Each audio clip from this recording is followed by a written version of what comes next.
بنظبط اكلنا، بنظبط رياضتنا، وبنظبط كل حاجه في حياتنا حتى الكافيين، وطالعين نازلين، يعني يوم فوق ويوم تحت، يوم نظبط اكلنا ويوم لا، الا النوم بكلنا بنيجي عليه. نسهر عشان نذاكر معلش صوتي كان بيروح ويجي اصلا.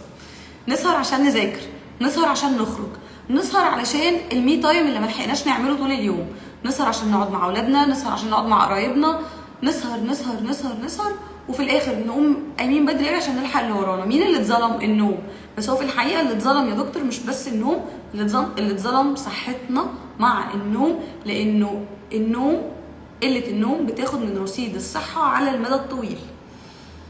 ولازم اعمل حلقه كبيره انا على النوم، لانه بجد مظلوم، وقله النوم بتعلي هرمونات القلق والتوتر والاسترس في الجسم. قله النوم بتحوش ميه في الجسم. قله النوم بتعمل مقاومه ان انتوا تنزلوا في الوزن مهما كنتوا ماشيين على دايت.